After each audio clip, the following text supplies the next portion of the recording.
Hey everybody, Eagle Run 23 here.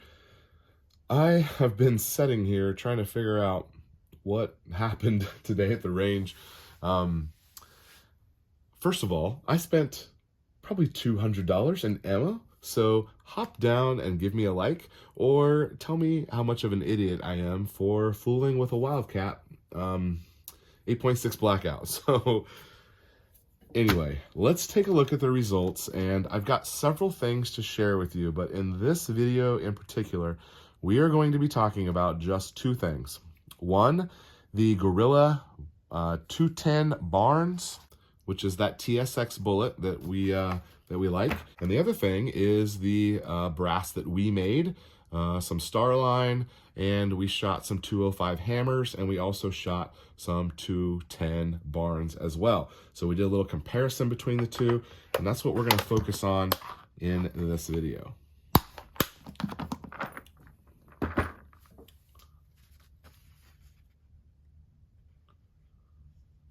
So I have several targets here, and some of them we'll talk about, some of them we won't, because, you know, just different things happened. But looking at the whole thing here, up here at the top, these two targets were both 210 Gorilla bullets. So that's factory Gorilla with a 210 Barnes, both of those. The first group was pretty good. Second group opened up a little bit. But I also want you to note how much higher these rounds are. My gun is zeroed, as you can see down here. My gun is zeroed at 50 yards with the rounds that I've been making. And this point of impact is interesting from Gorilla. It's a very clear point of impact. You can see the differences here, and then up to there at the top. I mean, we're talking about like 4 or 5 inches, which is interesting. Now I'm going to tell you why, and that is because the velocity. This factory Gorilla, this is the one that I got just a couple of days ago, 210 Barnes. It is averaging 2063. So a little spicy. I've always said that I wanted 2,000 feet per second. I've been knocking on that door in the high 1900s with my loads. But I'm glad to see that Barnes is holding together at darn near 2,100 feet per second. Also interesting to note that this is 1,500 foot-pounds of energy at 2,100 feet per second on that 210 bullet. Really impressive energy levels. Okay, now a little bit. This was a really nice group out of our 3 or 4 times fired Q brass. We've reloaded that stuff several times, and it's Hornady brass.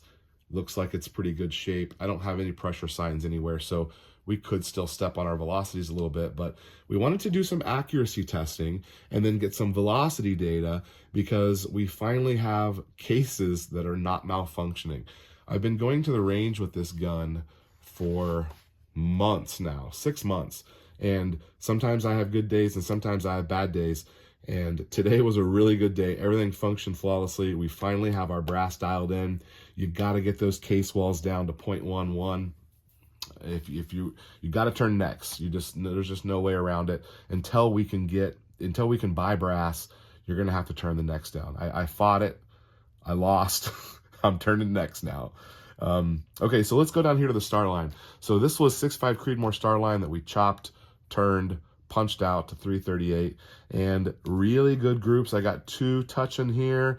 I was excited about my accuracy.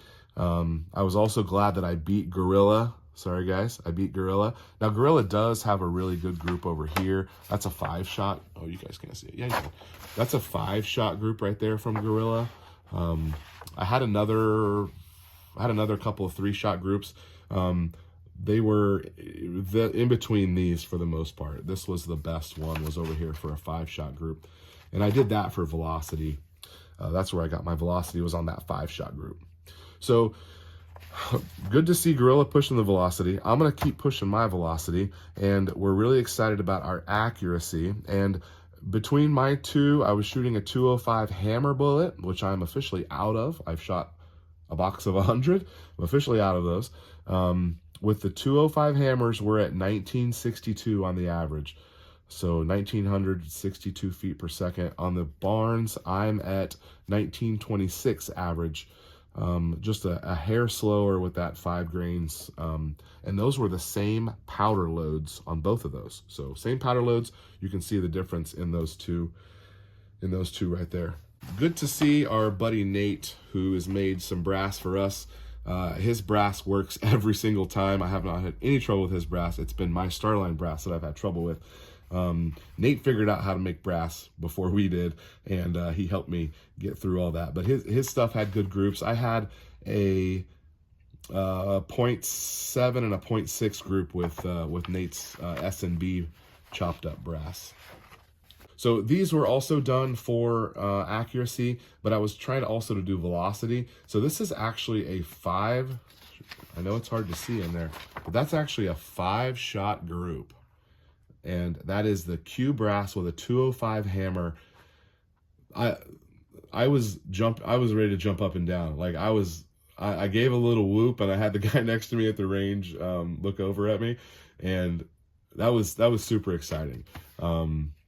You can only see 4 of them.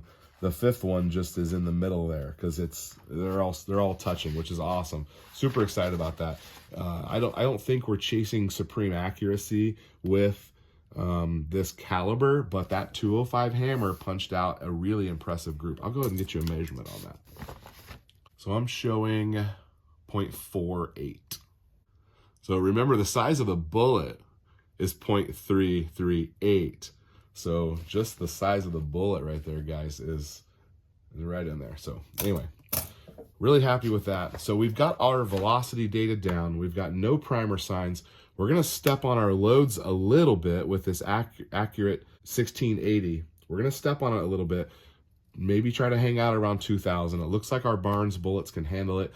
I'm having a hard time finding those 210 Barnes. So I'm going to try to get a bunch of them as soon as I can, and that's going to be our super load. We can take that hog hunting. We can go blow up watermelons, whatever we want to do. In the next video, I'm going to show you something else that happened in the range today. We're going to talk about bullet drop, a 50-yard zero and a 100-yard zero. So make sure you're subscribed, and that video will be posting very soon. Eagle Run 23, thanks for watching.